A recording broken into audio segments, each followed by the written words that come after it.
So, welcome to today's presentation. My name is Peter Yosef, Senior Market Analyst at IronFX. In front of your screens, you have the US dollar index. It's the 4-hour chart. All charts will be presented to be of the same time frame. Mind you that we are to be going through quickly with the US dollar index, Euro USD, and GBP USD, and then continue the recalibration process we had started yesterday. This time it's going to be USD JPY, USD CHF, AUD USD, probably also USD CAD.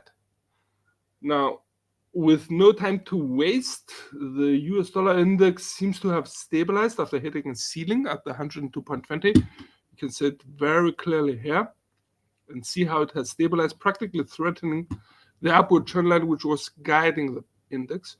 We tend to switch our bullish outlook in favor of a sideways motion bias. There seems to be some uncertainty among traders for the path of the US dollar. I would be highlighting here that on a fundamental level, definitely the downgrading, the surprise downgrading of the US economy by Fitch may have played its part. Sorry. Mind you that Fitch stripped the US economy from its top AAA rating and the US economy was awarded an AA plus rating, which more or less sets it below countries like Germany, Australia, and in our opinion, the downgrading was uncalled for. We tend to more adopt the US government's narrative. May I remind you guys that the downgrading was performed practically given the debt ceiling issues which the US economy, the US government actually, is facing. But there was a deal on that. And the US debt ceiling should not be an issue practically for the next couple of years. So, okay, I understand it's like kicking the bucket down the road, but nevertheless, for the next 2 years, that should be no issue, at least between Republicans and Democrats, or if you prefer, between US Congress and the White House. And on the other hand, we have a US economy which seems to be recovering quite strongly. Inflationary pressures are easing. The Fed's monetary policy tightening may be nearing if it hasn't reached the end of its cycle. All of that tend to imply that the US economy recovering could be stronger than expected. For the time being, we expect there to be a temporary effect on the markets, most probably causing the US dollar to weaken somewhat or stabilize, as we are seeing right now. We may see it having an adverse effect on the market sentiment, especially regarding US stock markets. But once again, I would expect that to be more temporary than longer lasting. So on a technical level, the US dollar index has remained in a sideways motion over the past 12 hours, steadily below the 102.20. There were no efforts to actually reach it once again after yesterday. I would expect the sideways motion to continue, hence we switch our bullish outlook in favor of a sideways motion bias between the 102.20 and the 101.20, albeit we note that the movement has been far, far more narrow. And for a bullish outlook, I would require definitely a higher peak than this one, so the R1 has to be broken, and the price action has to start reaching or aiming for the 103.15. On the flip side, should the bears take over, we may see the price action dropping, breaking the S1 101.20, with the next stop being set at the 100.30. Mind you, the RSI indicator has stabilized still at rather high levels at 63. So bullish tendencies have not been removed from the big picture quite yet, but seem to have eased. and that allowed the US dollar index to remain in a sideways motion. Let's have a look now at Euro USD.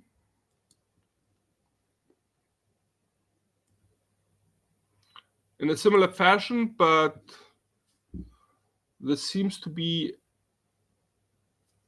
some sort of change here. On the one hand, we note how on a technical level, Euro USD seems to be maintaining a sideways motion between the 1.1040 resistance line and the 1.0945 support line, but the pair, despite hitting the floor on the S1, seems to be still marking lower peaks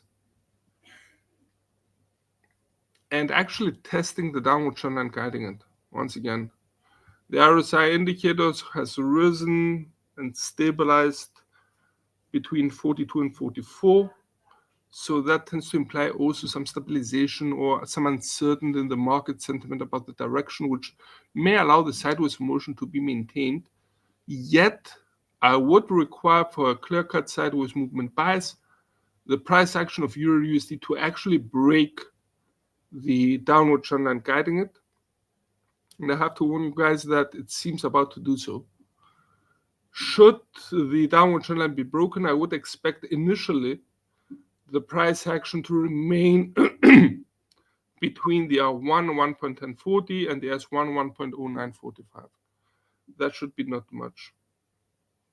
On the other hand, should the bears gain the upper hand once again, we may see the price action finally be able to break the S1 1.0945 and start aiming for the S2 1.0835. We're talking about a distance of around 45 plus 65, 110 pips. So we note how the S2 has provided support here. So that's pretty valid as well. For a bullish outlook, despite that not being probable, it's still a possibility and it should be covered. In such a case, I would expect the price action to initially definitely break the downward trend line, which has been guiding the pair, and that would be a clear indication that the downward movement has been interrupted. But for a bullish outlook, I would require also a higher peak than this one. So the price action has to break above the R1 1.1040 and start aiming for the 1.1150. That would also allow us to start drawing a possible upward trend line. For the time being, once again, I would be highlighting the stabilization efforts of the pair, yet bearish tendencies may erupt once again. GBP USD cable in a similar fashion. Cable dropped actually yesterday, but managed to float above the S1 1.2775. And the fact that there was no clear break of the S1 tends to lead us more towards a sideways bias for the pair between just above or around the S1 1.2775. The RSI indicator tends to imply that there's still some bearish sentiment left. It's characteristic that we're talking a reading of 39, which tends to imply exactly this slight bearish sentiment. Should the bears be able to take over the direction of the pair, I would expect the price action to drop below the S1 1.2775 and start actively aiming for the S2 1.2590. On the other hand, should the bulls take over, I would require a higher peak than this one. So the price action has to break the R1 1.2890 and start aiming for the 1.2995. Moving now to USD JPY and starting recalibration here.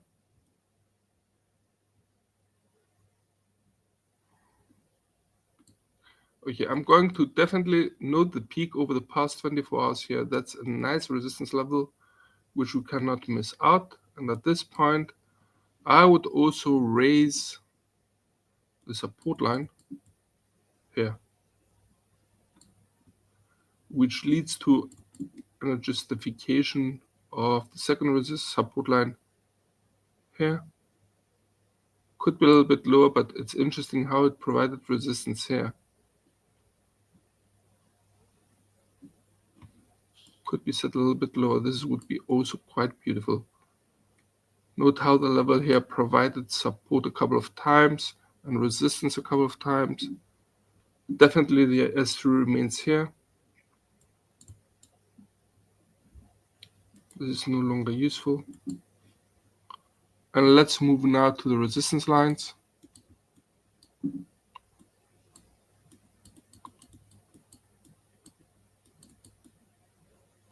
Raising the R1 on this peak here. Let's have a look at the R2, R3.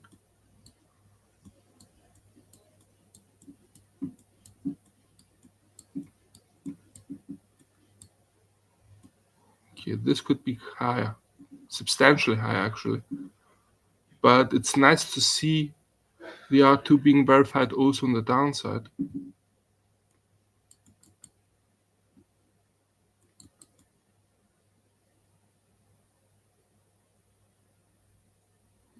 We would be raising it somewhere here.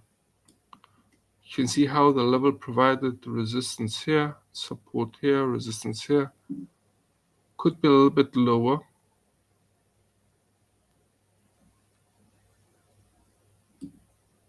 Yeah.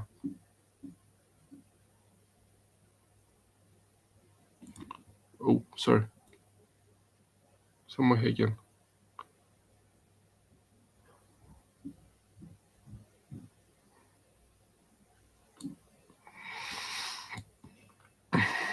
Okay, let's readjust them.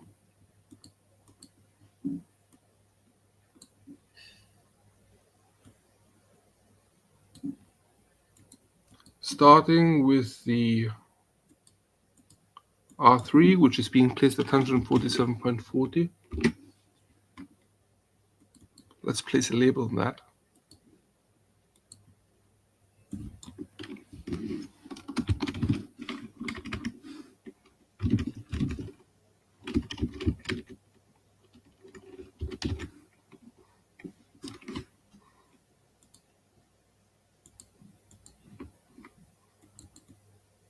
Here you go.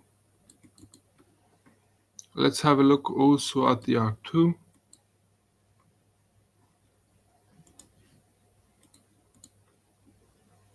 At 145.10.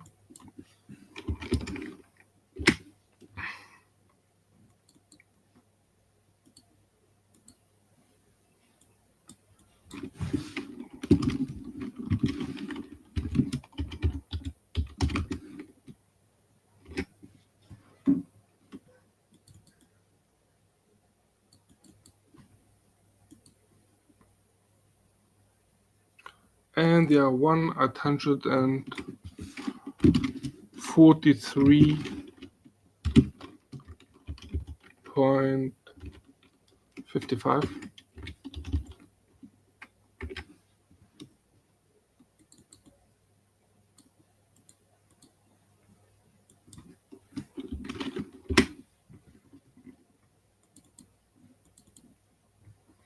Let's move now to the support lines. Starting with the S1 being at 142. Exactly.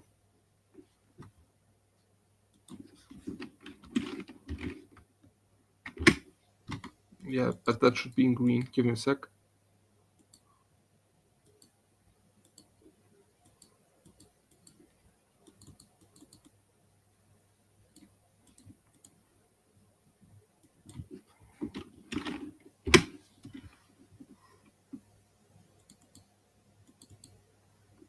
Let's have a look at the S2,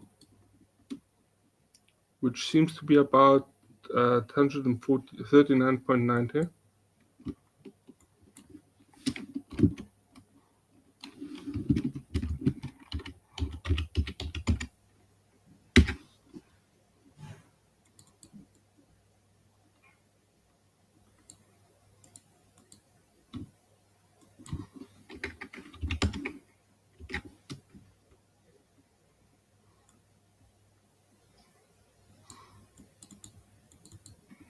And finally the S3, which is placed at 137.25.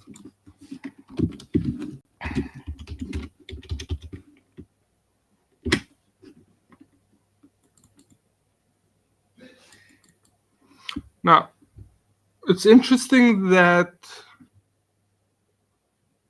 there was an upward motion. Even at this point, I would be shifting the upward trend line to the right, but even that does not suffice to actually justify any bullish movement. There was a very clear hit of the pair on the R143.55, which held its ground against the upward pressure of the price action and corrected lower. But I think the main, I wouldn't say issue, the meaning, or if you prefer, the profound effect here would be the fact that the upward trend line was broken. The upward movement was interrupted at a clear level. And that was the main element which forces us to actually switch our bullish outlook in favor of a sideways movement bias, combined with the fact that the price action seems to be respecting well the S142 support line. If the pair continued to move lower, breaking the S142, that would more or less lead us more towards a bearish outlook. But given that it wasn't even tested, we tend to maintain a bias for a sideways motion to continue. Also, the RSI indicator has dropped, aiming for the reading of 50, actually bounced a little bit higher and stabilized at around 55. So more or less, that tends to imply a rather indecisive market, which could allow the sideways motion to continue. Also note how the Bollinger Bands are converging.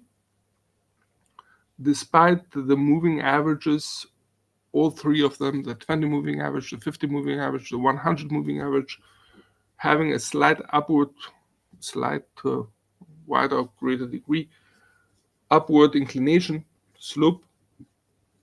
Once again, we think that they were not able to pick up on the movement of the last 3 days. Sorry, 3 periods of 4-hour periods, more or less implying a sideways motion. Should the bears take over, as we have mentioned, we expect the pair to drop below the 142 support line and start aiming for the 139.90. On the flip side, should the bulls regain control over the pair and push it higher, then I would expect USDJPY to rise, break the R143.55, and start aiming, if not reaching, the 145.10. Okay, let's have a look at USD CHF.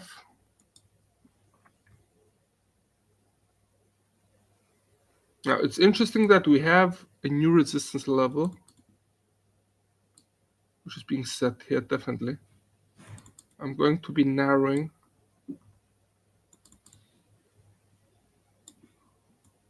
And there is a mid-level right here.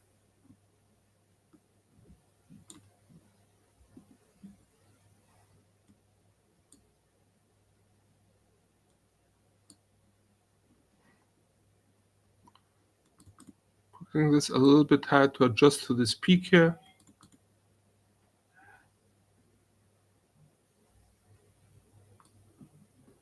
And the next level would be somewhere here. Let's go further back. Yeah, definitely. This could go even a little bit higher, but it's interesting and actually supporting of the importance of the level, the fact that it has provided support here, here, here, while on the flip side it has provided resistance here. I think that should be it. Also the S3, how it provides support here in the past, here again. Yeah, I'm keeping these levels. And we are readjusting.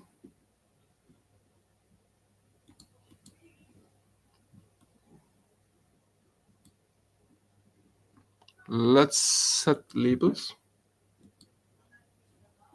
Starting with the S3.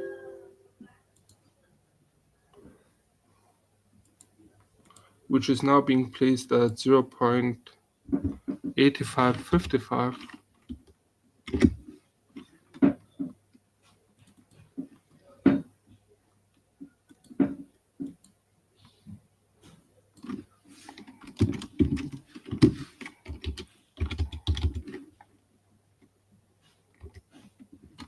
That's it.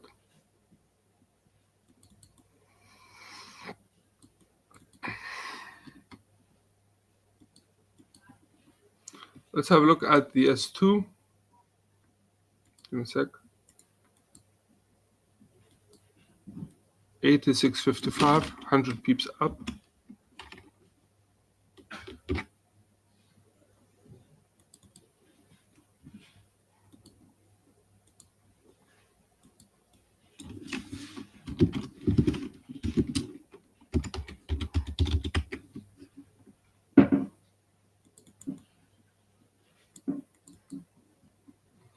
And the S1 at 0.8715.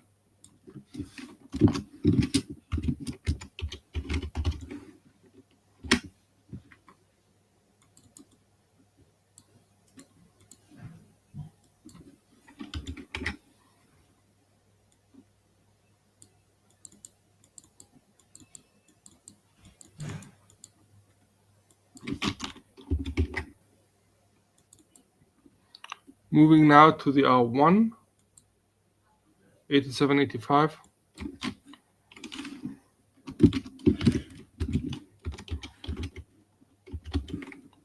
And red.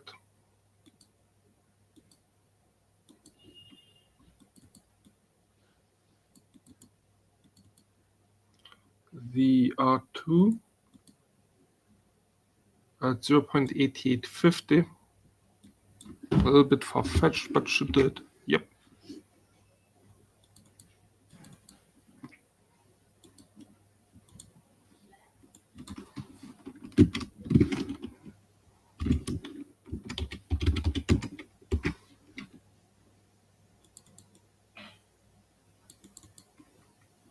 And last but not least,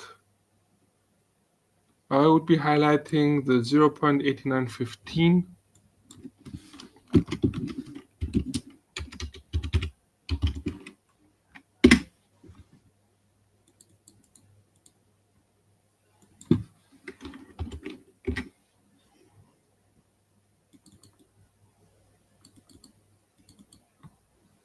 That should be it. Now, there's a big question here on whether we're having an upward motion or not.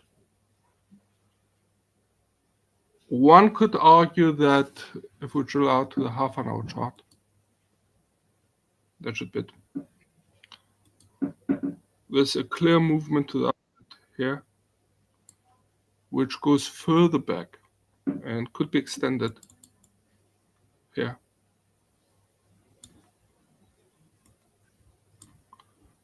And that could go even further back.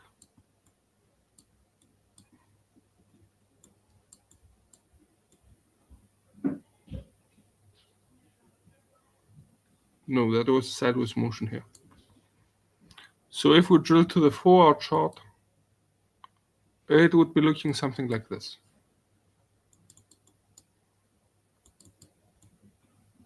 But there is a catch here.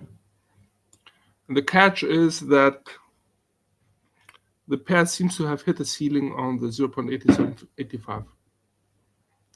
So practically for the upward motion to be maintained, the price action has to mark higher peaks. And definitely a higher peak than this one, if not this one. So practically it has to break above the R1 0.8785 and start aiming for 0.8850. Now a bullish triangle is starting to form here.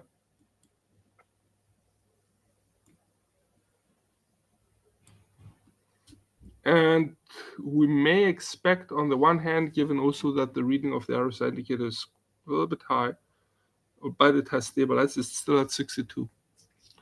So on a technical level, we may see the price action rising, breaking the R1 0.8785 and start aiming for the 0.8850. For the time being, though, allow me to maintain my doubts on such a bullish movement, and I would require clear break of the R1 for me to adopt a clear-cut bullish scenario here.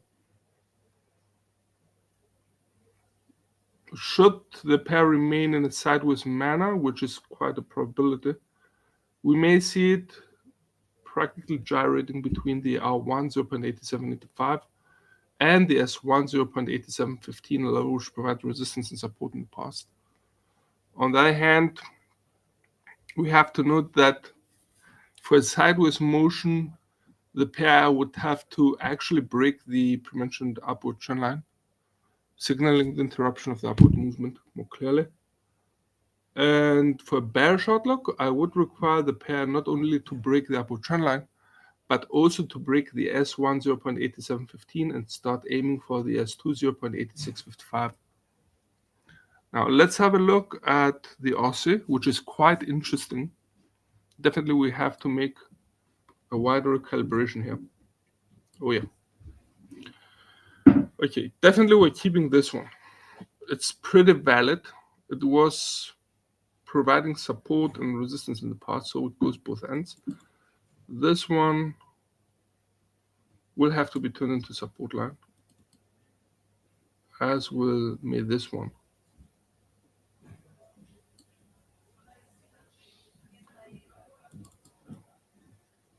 Readjusting former support line, now turn to resistance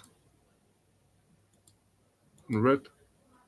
First support line being placed on this true here. Let's have a look if we have further instances in the past where this level provided actual support, and it did once. Also here. Aimed for here. So that's a pretty valid level as well.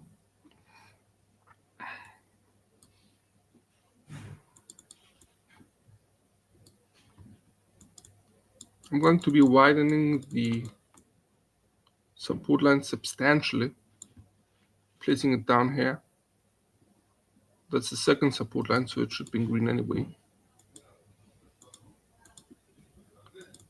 Let's go back and have a look, or if you prefer, hunt for an S3.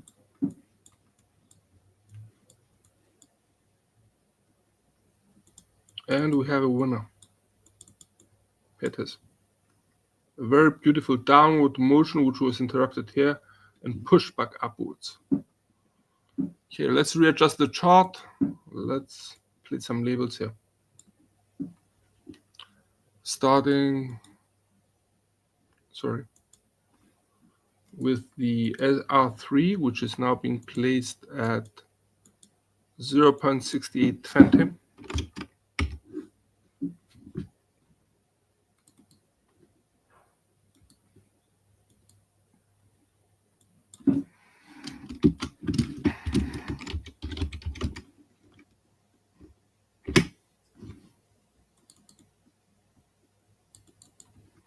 Let's go for the R2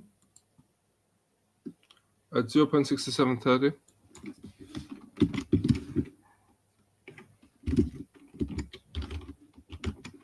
Talking about 90 pips lower.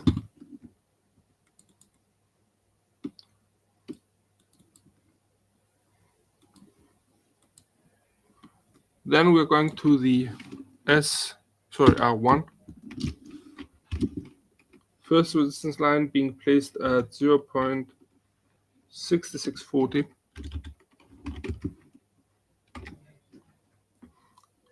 Let me confirm that, please. That's another 90 pips lower. It's interesting how symmetrical the resistance line actually are. They are quite,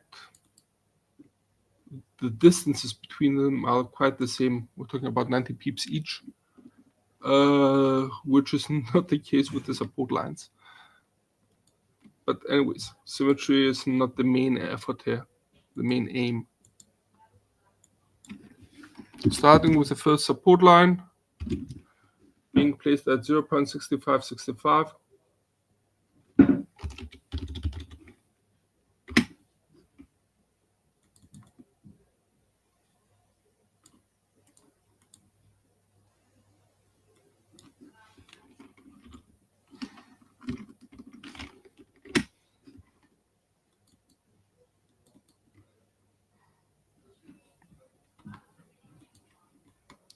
Moving to the second support line, being placed at 0.6465.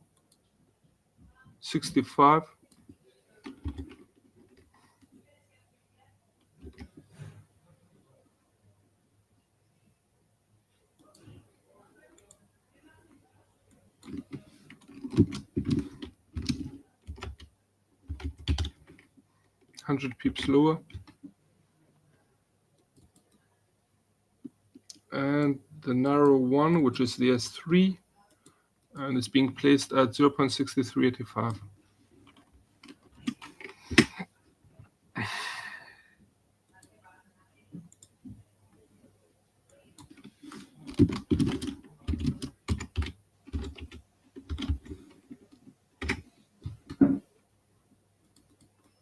Now there we have it. Let's talk direction here. And definitely a downward motion prevails.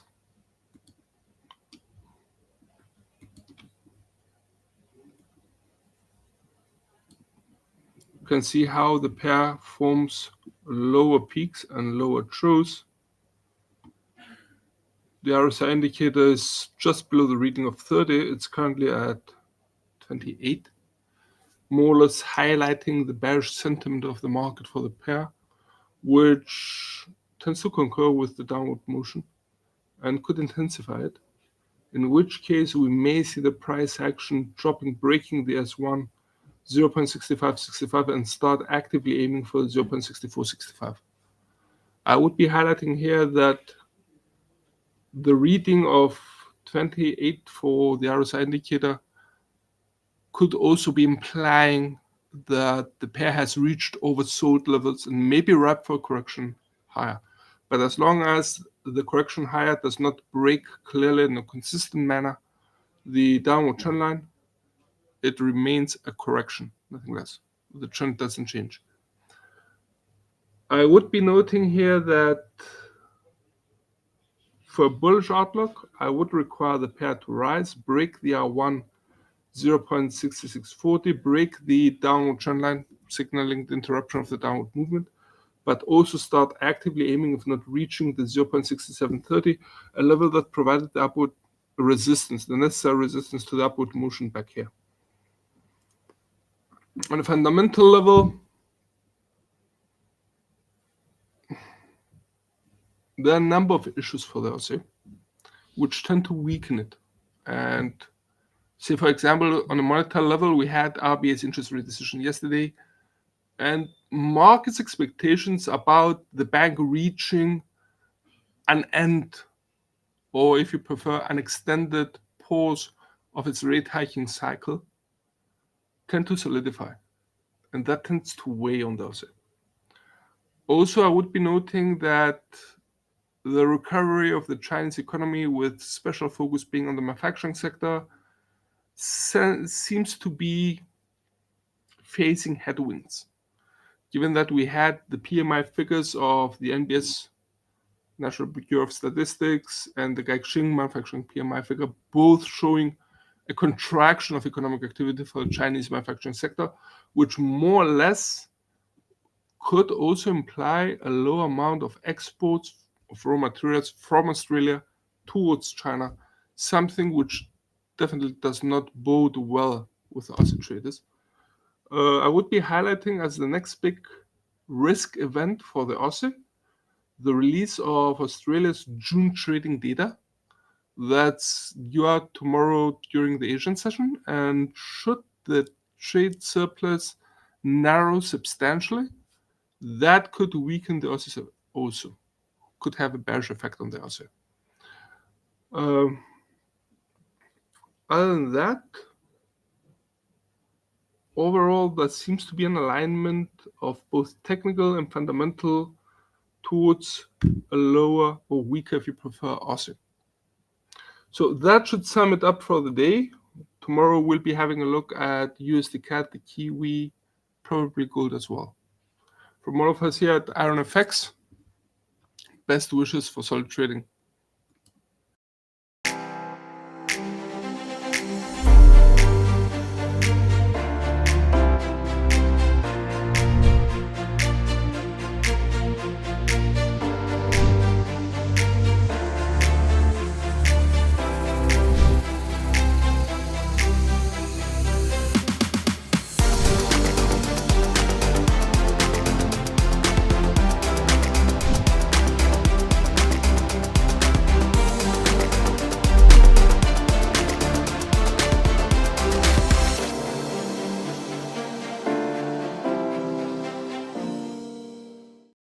to part 2 of liquidity and volatility.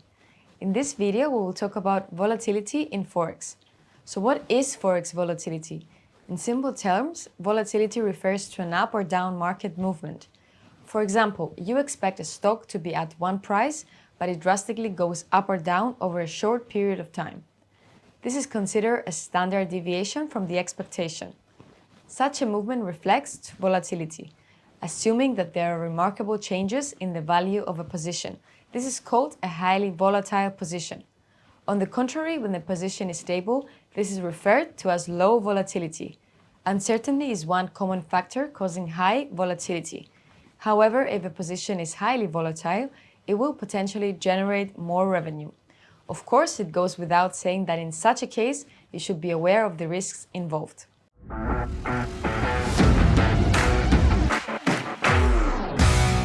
Now, how can you determine stock volatility?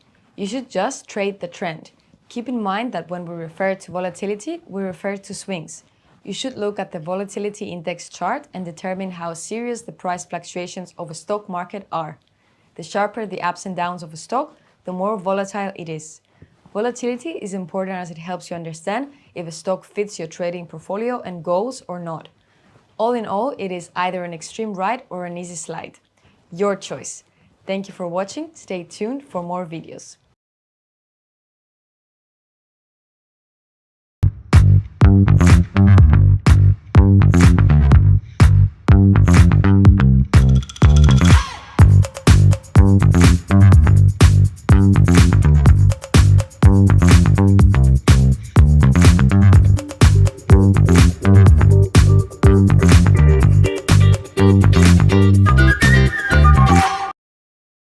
Today we're going to be talking about preparing for earnings season. We're just going to go through a couple of tips and what this means for you as a trader. Okay, before we get started, as per usual, we're just going to go through the risk warning and disclaimer. So our products are traded on margin and carry a high level of risk, and it is possible to lose all your capital. These products may not be suitable for everyone, and you should ensure that you understand the risks involved. So our disclaimer, the information in this webinar should not be considered investment advice or an investment recommendation, but instead educational material only. This material is just the personal opinion of the authors, and the client's investment objectives and risk tolerance have not been considered. IronFX is not responsible for any loss arising from any information contained herein, and redistribution of the material is strictly prohibited. Okay, hi everyone, I'm Melanie and I will be your speaker for today. I'm an investment analyst from the company Everest Fortune Group, who are finalists for Best FX and Equity Research in the years 2019, 2020, and 2021. Okay, so here is our agenda for today. Firstly, we'll briefly talk about what exactly US earnings season is and what we should do to or what specifically we should watch out for, and how we can trade them. And we'll also go through some risk management strategies as well.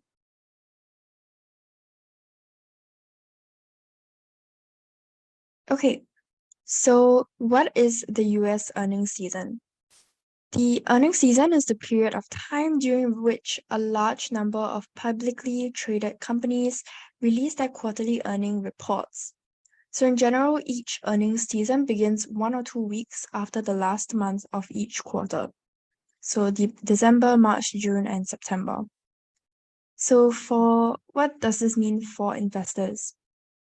So this is basically a very active time in the market, as participants such as yourselves, analysts, traders, investors, review the earnings reports, which may affect their positions on or in a company. You can often see a lot of movement in the shares of companies releasing reports as the market reacts to the new data. So it is not unheard of to see shares jump 20% or more, or to see them fall by the same amount.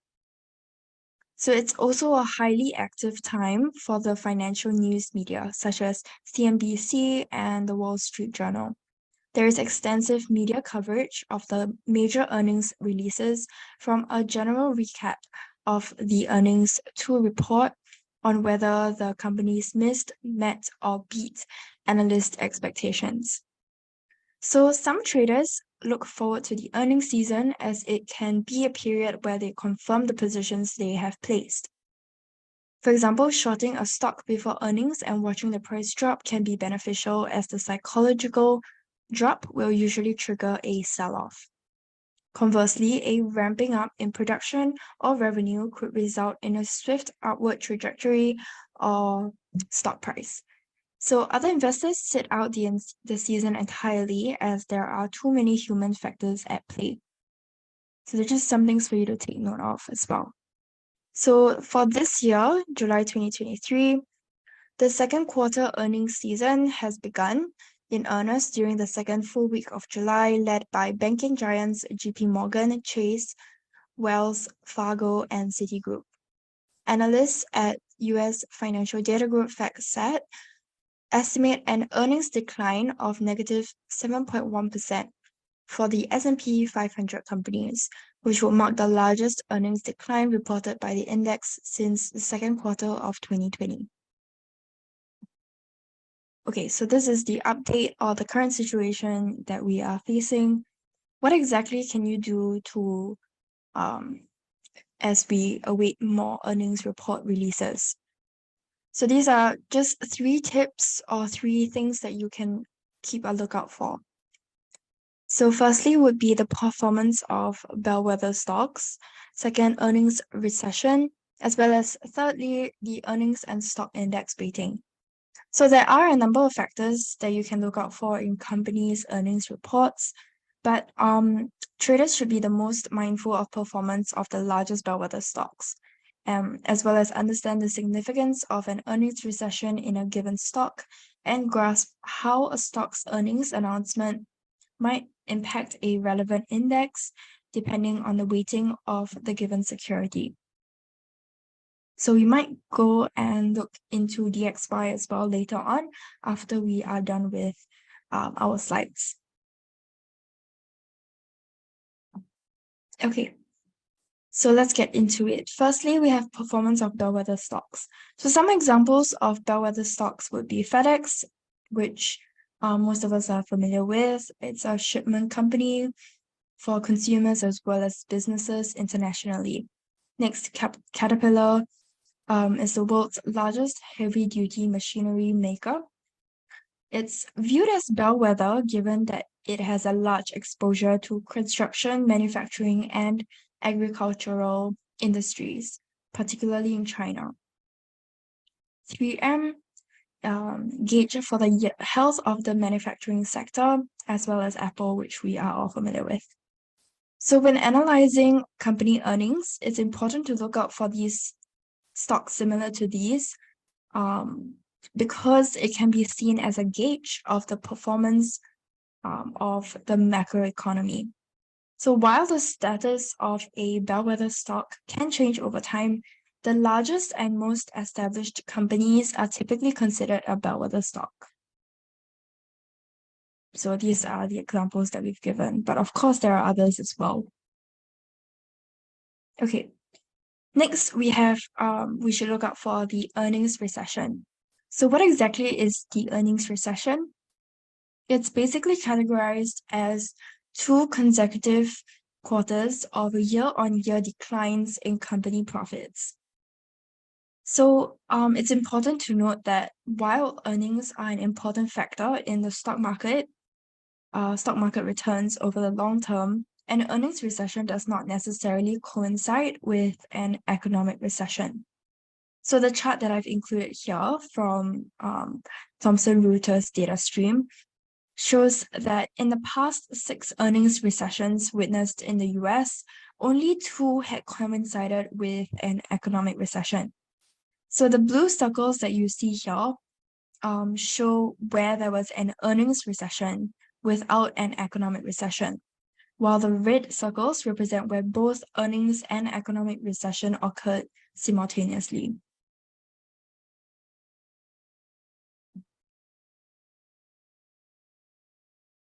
Okay, next we have the earnings and stock index weighting. So traders should understand that when trading earnings, certain stocks will have a greater impact on the wider index according to their index weighting. So the example that I have here is when trading the Dow Jones. Boeing releasing its earnings will be highly influential on the index, while Visa likely won't be as influential. Why? Because of its former's 9.49% weighting compared to the latter's 4.1%, which you can see in this table that I got from dailyfx.com. So this really highlights the importance of paying close attention to bellwether stocks and how they may impact a broader equity index.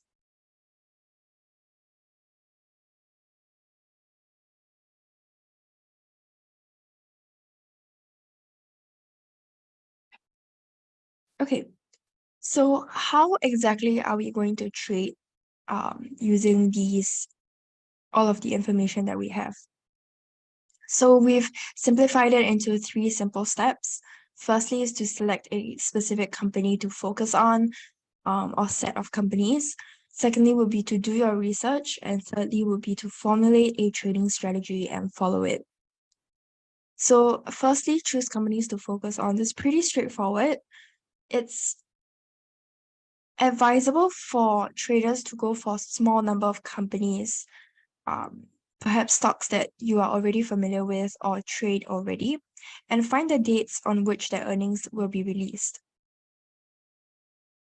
So large bellwether stocks are worth investigating whether one is trading them or not, as the impact of their results can impact wider industries as well. So when you're deciding on the stocks to go for, traders should understand that the relationship between an earnings result and subsequent price reaction is not always straightforward. So for example, if there are better than expected earnings, that normally indicates a bullish bias, but it does not always translate to immediate price gains, and the opposite holds true as well. So the example I have here from DailyFX as well is Walmart's strong earnings in the third quarter of 2013 or 2018. And this is failing to excite market participants. So while encouraging, a quarterly report is more than last quarter's results compared to expectations. So analysts are often much more concerned with the future expectations of the firm, as price is a forward-looking metric, with future earnings being calculated in current prices.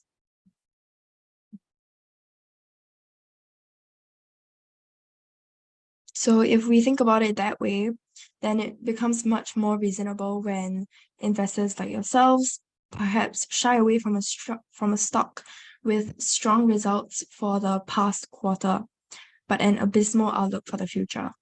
So weaker outlook can seriously undercut a stock's current valuation as well, regardless of past performance.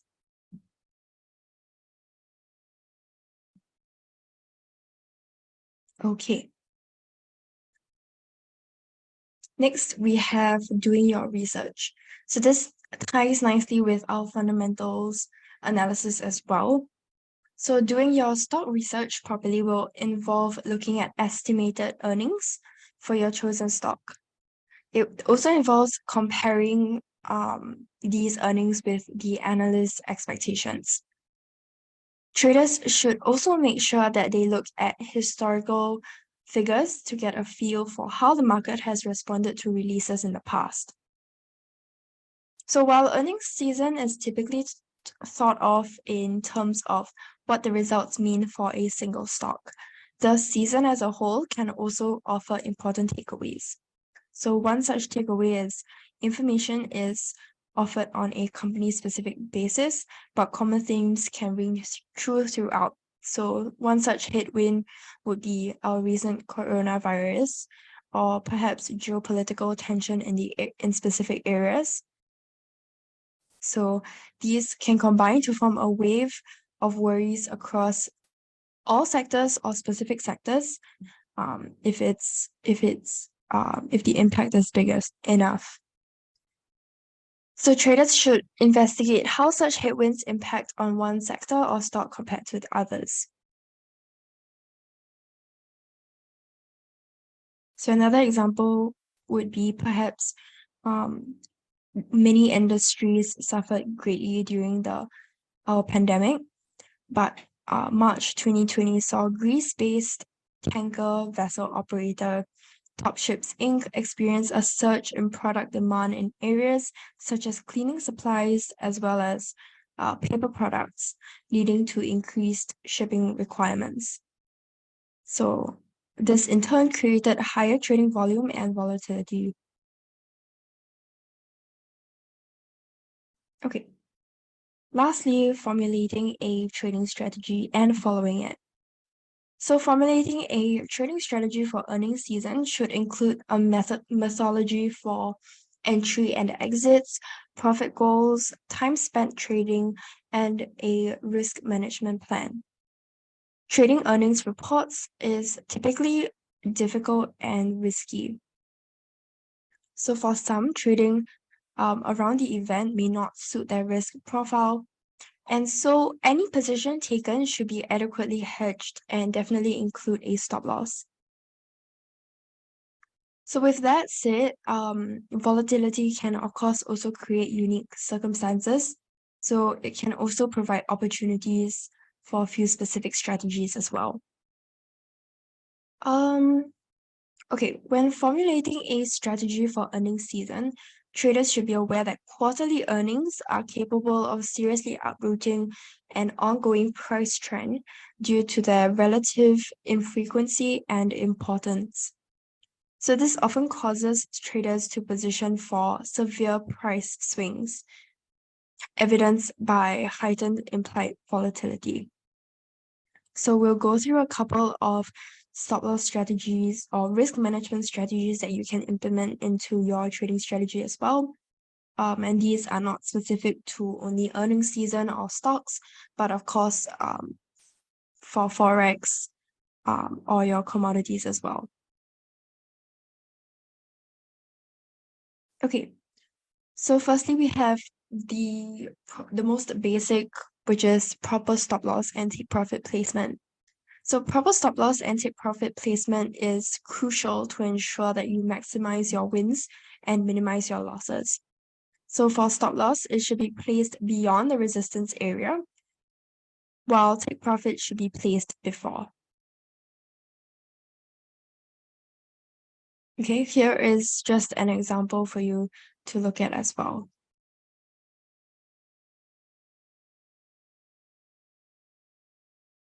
Okay. Here we have trade management with confluence. The confluence that we're talking about in this case is referring to Fibonacci confluence. But if you have a couple of support levels lining up, resistance levels, those are considered confluence as well. So firstly, stop loss should be placed beyond, as we saw earlier. And this basically means that you should always put your stop loss beyond a key Fibonacci confluence area.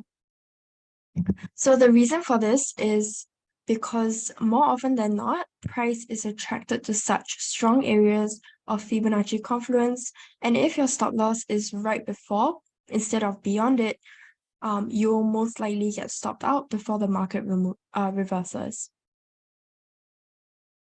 Okay, as for take profit, we always recommend to place it before a key confluence area.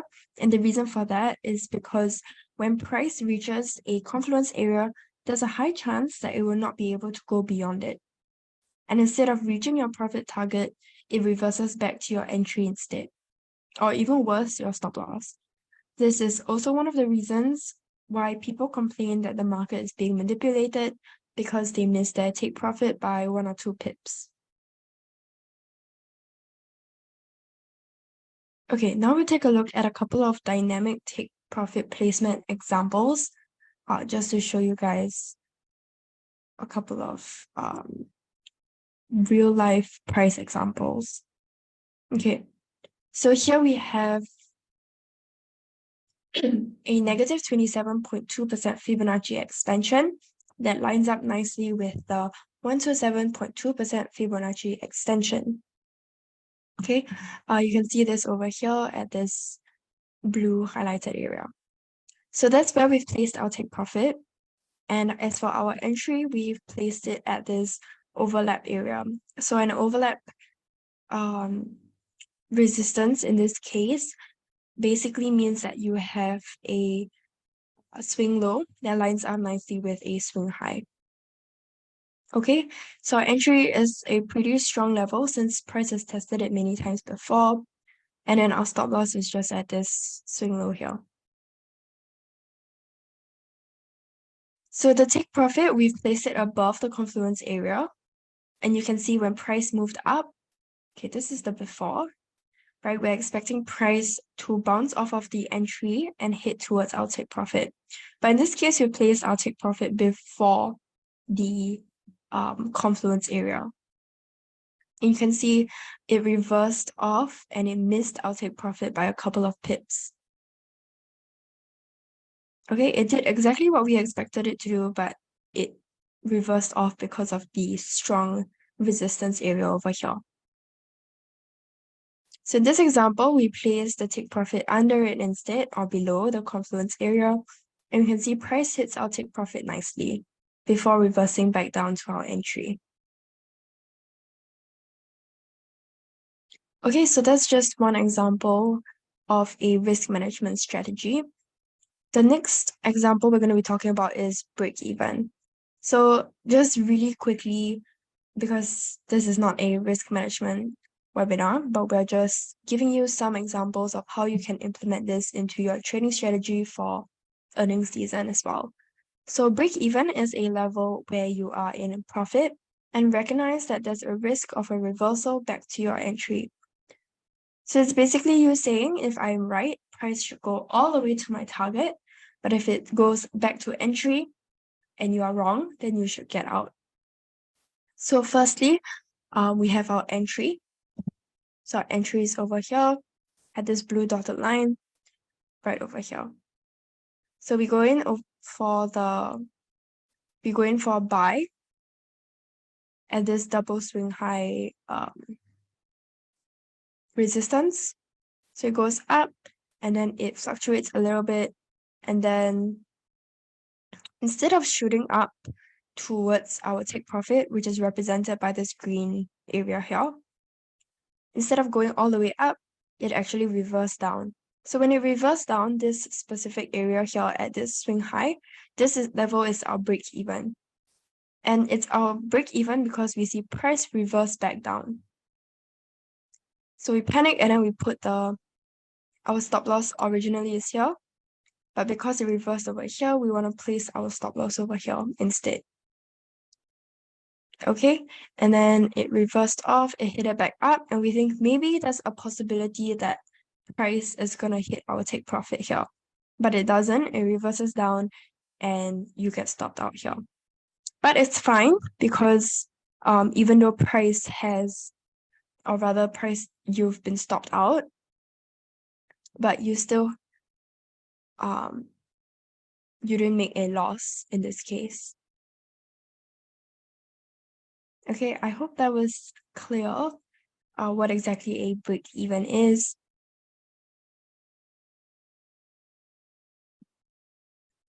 Okay, next example we want to talk about really briefly is idea invalidation. So idea invalidation is usually placed before your stop loss. It's the level at which you basically admit, I'm wrong, let me get out ASAP. So when this level is reached, your take profit is moved to your entry, giving you a small chance to get out at break even. So in this example, once again, we are entering from here at this level here with the two swing highs, and then price reverses down and we expect price to continue downwards to hit our take profit, but it doesn't, and it reverses and hits back up. So it hits back up and it even surpasses our entry, continues upwards, and then our original stop loss line was here, But instead of moving our stop loss in this case, we we move our take profit instead.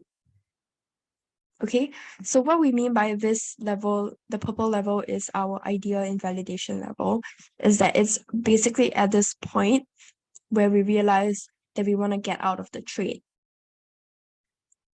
Okay, so it reverses off and it hits our take profit nicely. Okay, but if we didn't modify our take profit and we just left it over here, it would have reversed and shot back up and hit our stop loss instead. So we got out here at break even before price rose further and stopped us out. So ideal invalidation involves moving the take profit, whereas break even, as we saw earlier, involves moving our stop loss line.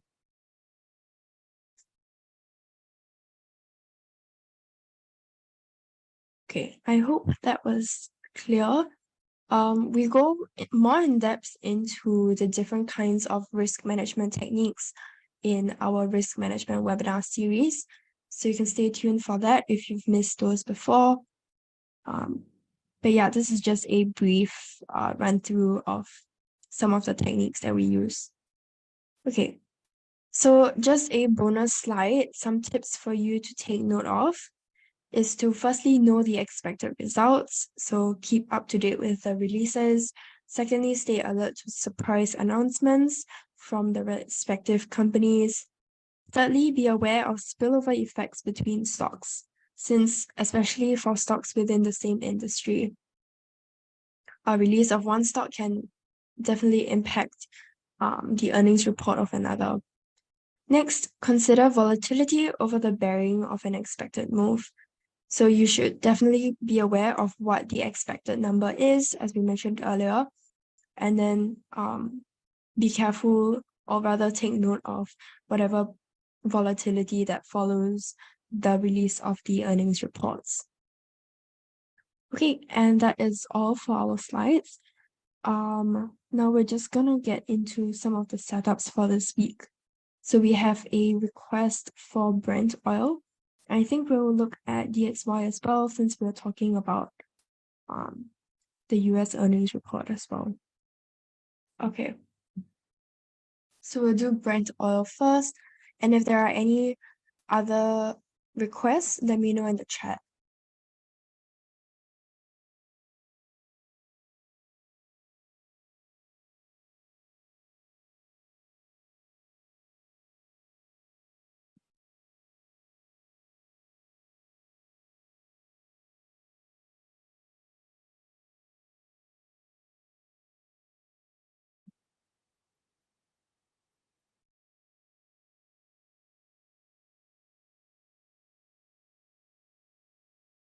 Okay.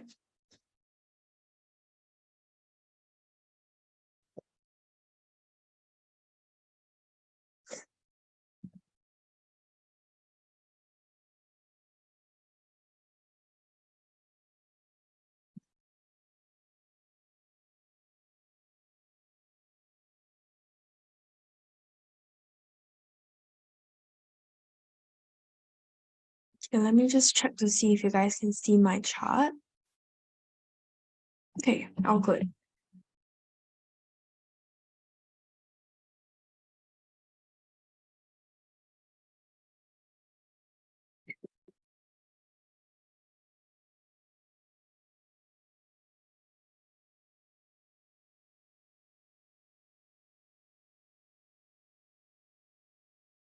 Okay, let's get into it.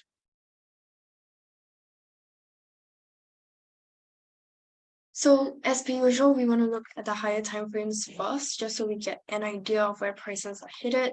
So the general direction is pretty bearish on a weekly time frame, and on our daily time frame as well.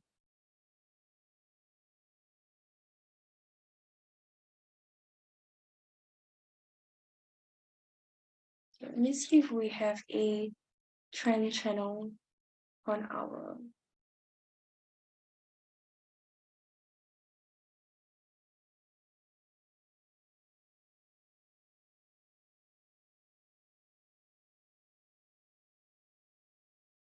Okay, price is moving in this, or rather price has broken out of this descending trend channel on our daily time frame. Okay, so this gives us a bit of a bullish bias. So let's take a look at this on our 4-hour time frame. Okay, it's pretty bullish as well on the 4-hour time frame.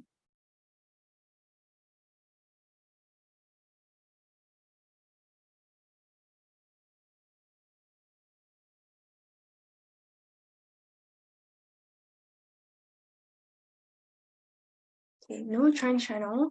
Let's see if we have a trend line. Okay, yeah. So remember, for a valid trend line, there has to be minimum 3 touches on the trend line. In this case, we definitely have 3. Okay, so let's get into our support and resistance levels.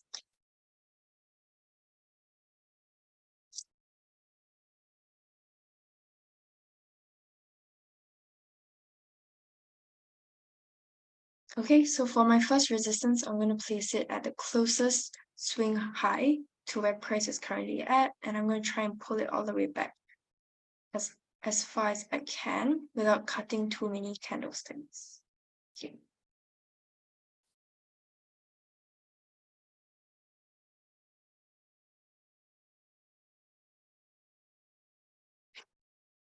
And then first support level will be over here.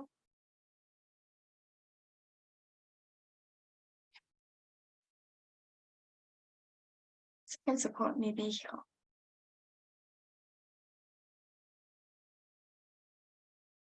And second resistance here. Okay, now that we have these levels, I'm going to go in with some Fibonacci levels. So for a Fibonacci retracement, which is what I'm looking for here, we use these 5 levels. So I can see my 78.6 lines up nicely with my first resistance. Yeah, that's all.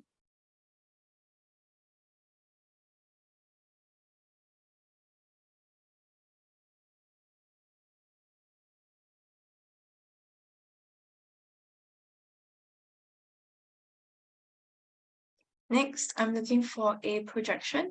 So for Fibonacci projection, we use these 3 levels. And I can see my 100% lines up nicely with my second support.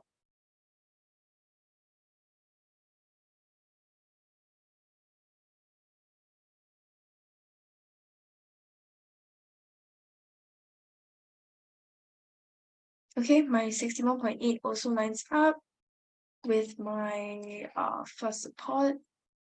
And I'm looking for another retracement here. Okay, and my 38.2 lines up with my first support as well.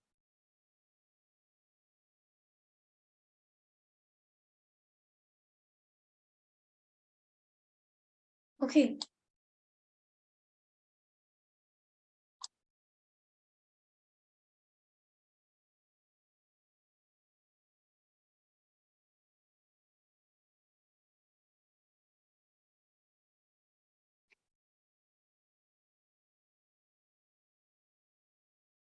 Okay, I'm just looking for a extension here.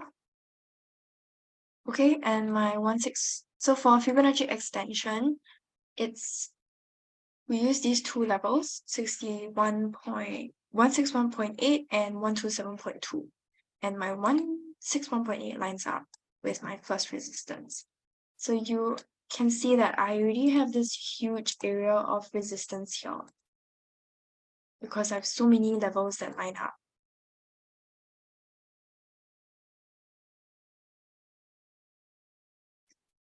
Okay, another thing, if you guys are wondering what exactly is a Fibonacci extension, it's basically when we call it the Nike tick retracement.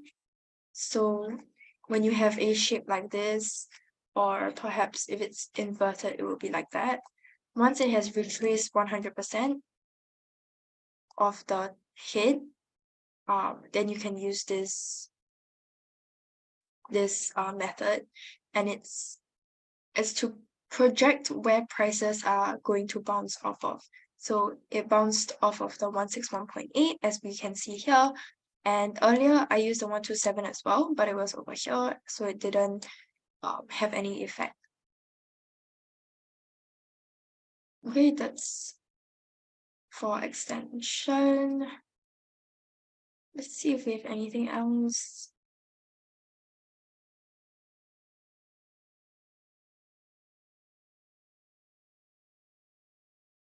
Okay,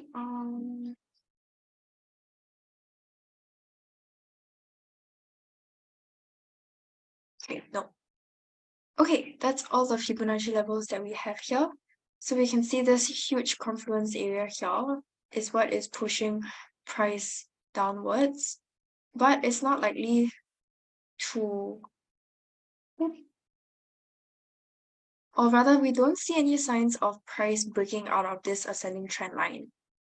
So even though it is a bit bearish over here, we can expect it to hit towards maybe this our first support level here, but probably no further than that. Why? Because of this ascending trend line, but also because we have the 61.8 and also the 38.2 Fibonacci retracement.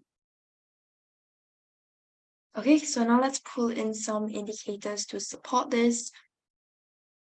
So Ichimoku price is moving above the Ichimoku cloud, giving us a bullish bias. MACD is also giving us a bullish.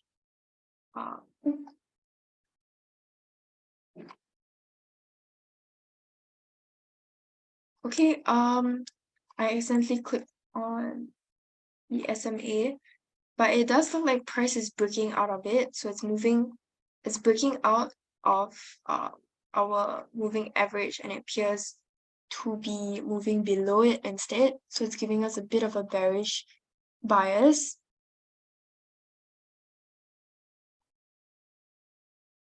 Okay, and then over here we have a bit of a bearish divergence as well. So price is making a higher high on our price chart, and price is making a little bit of a lower high on our RSI. Okay, so I'm going to go ahead and remove Ichimoku and MACD because it doesn't support our analysis.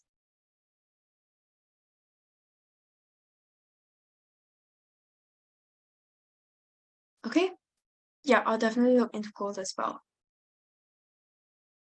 Okay, so here is our analysis for Brent. So we're expected to drop from the first resistance towards our first support, but probably no more than that because of the confluence and because of the trend line. Okay, next, let's take a look at gold.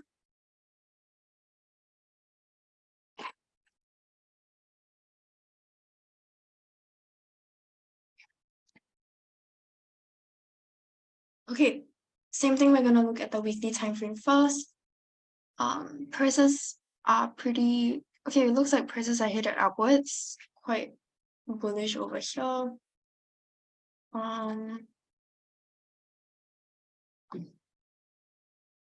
We have 3 swing highs, but apart from that, nothing else.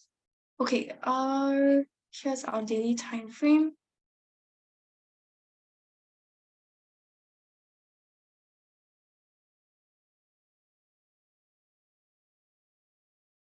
Okay, we have an ascending trend line here.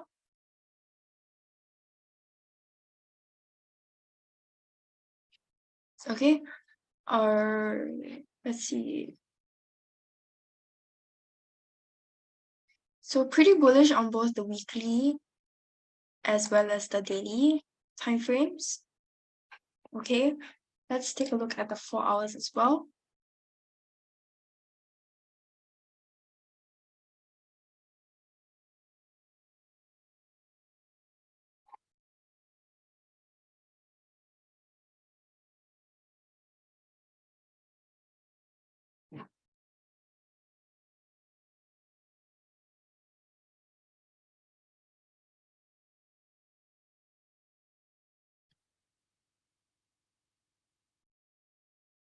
It looks like prices just broke out of our descending trend channel on the 4-hour time frame. Let's see if we have a channel here as well. Okay, no. Okay. So we don't have any channels or trend lines, so we'll just go ahead and start off with our support and resistance levels. So here's my first resistance, closest swing high to where price is currently at, and then swing support level is at the closest swing low.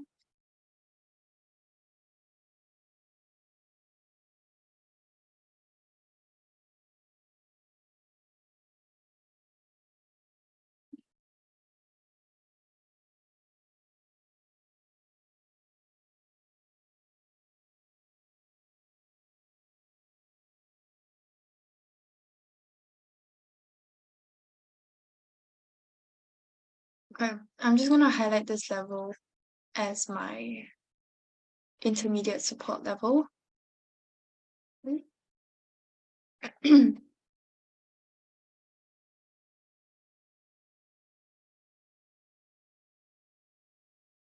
Why? Because we have seen that price has tested this level many times.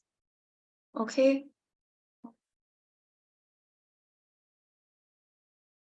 Yeah. Okay.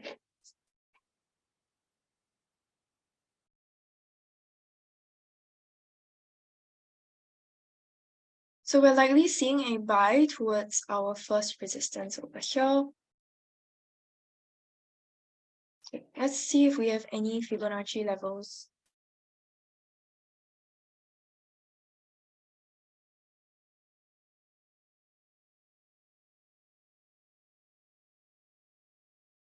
Okay, are my 23.6 and 38.2 line up nicely?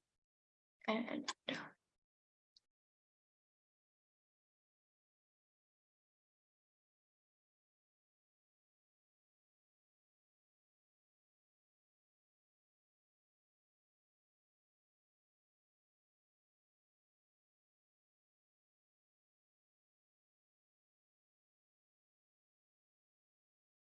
okay, my 78.6 Fibonacci projection also lines up with my first resistance.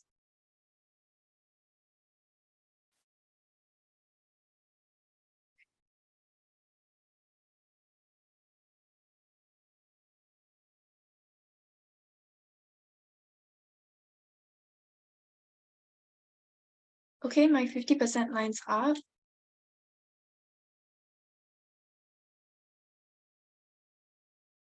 Okay, what else?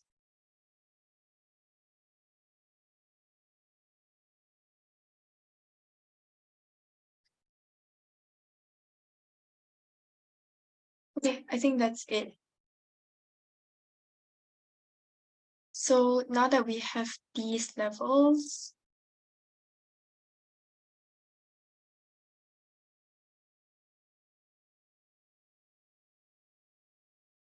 let's go in and look at some indicators.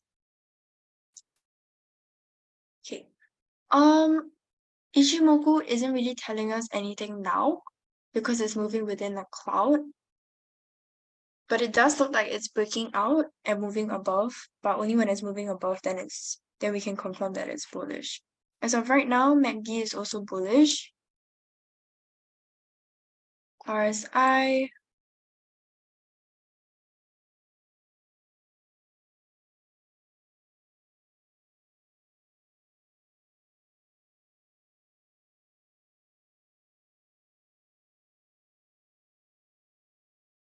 Okay, we have another divergence over here.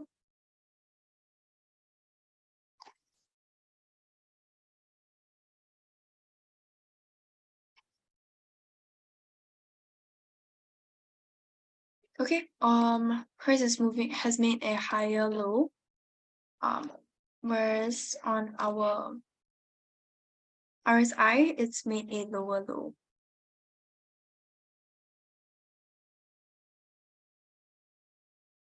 So we could be seeing price continue to drop because this is a bearish divergence here.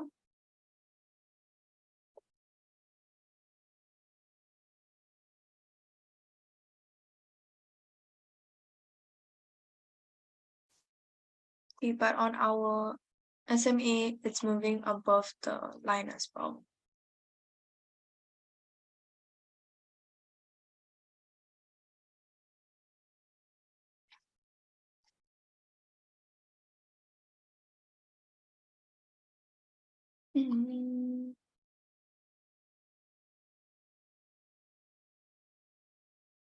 Okay, so in this case,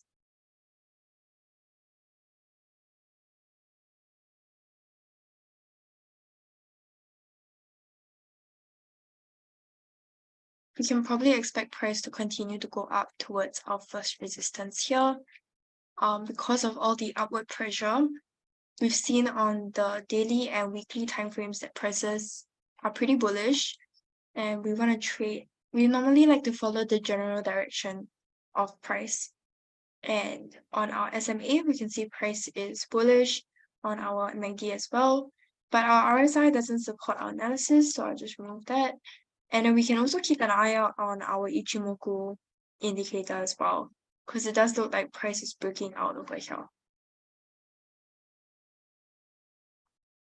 Okay, and then with all of this support area here with the multiple swing highs, the 23.6, we are not expecting prices to continue to drop to this level. It's likely to continue to push it up towards our first resistance. And our first resistance also is a pretty significant level with all the swing highs as well as the retracement level.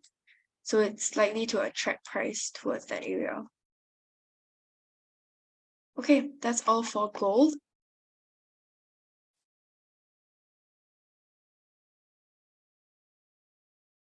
I think we have time for maybe one more chart.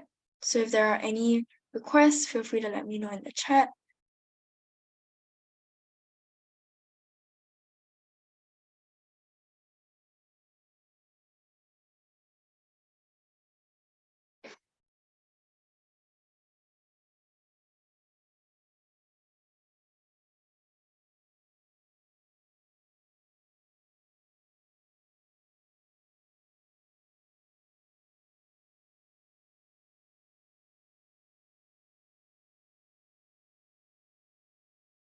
You're fine. Okay, sure.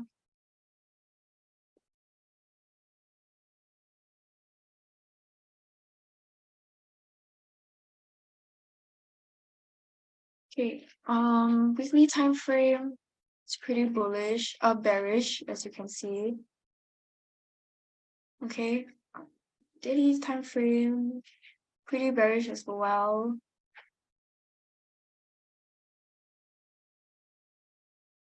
Okay, on our 4-hour time frame, definitely bearish as well.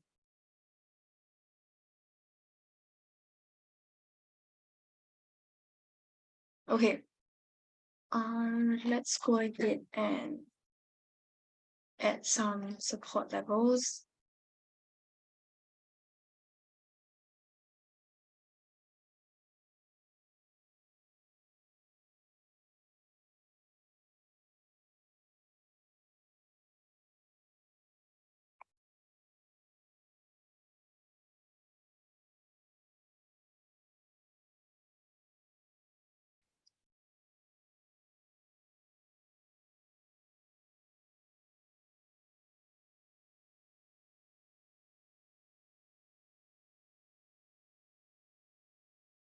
Okay, now let's see if we have any channels. Okay, I don't think so. Trend lines, maybe. Okay. So we have our first support. Let's go in with another level. I have a resistance here, first resistance.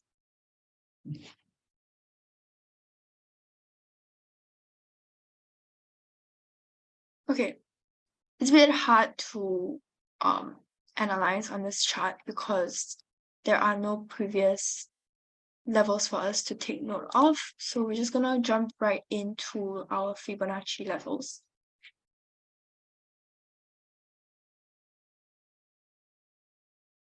Okay, so earlier I mentioned Fibonacci extension. So we're going to take a look at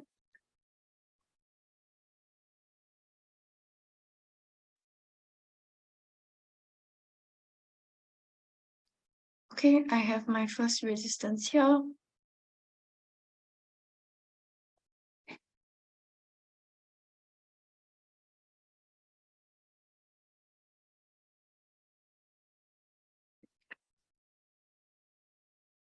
Okay, my projection level lines up nicely, as well as my 100%. Okay, I'll maybe get rid of this intermediate support.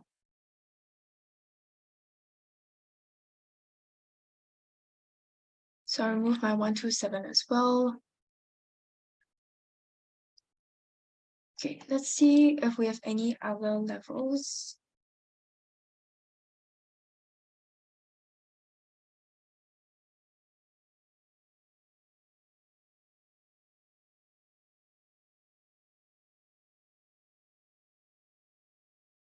Okay, I think this level over here will be my second resistance. Okay, in line with the 78.6 and also the swing low over here.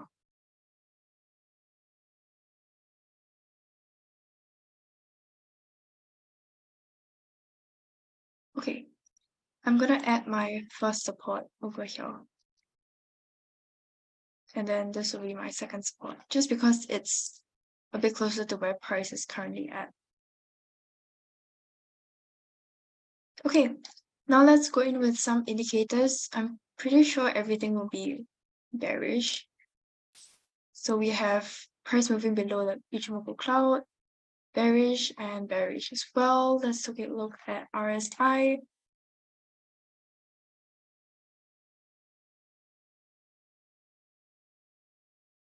Okay, all pretty bearish as well.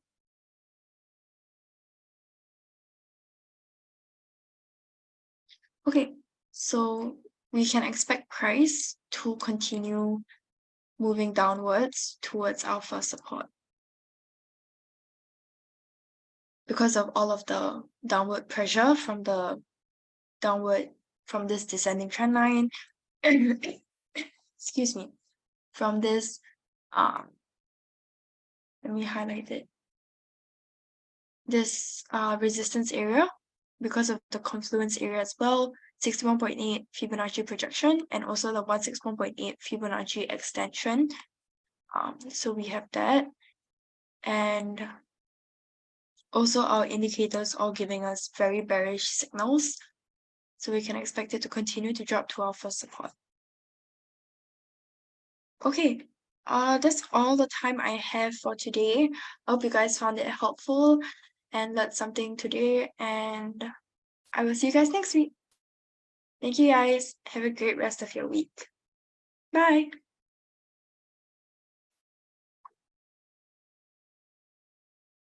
Thanks, Fan. Thanks, Yuha. Bye. See you guys next week.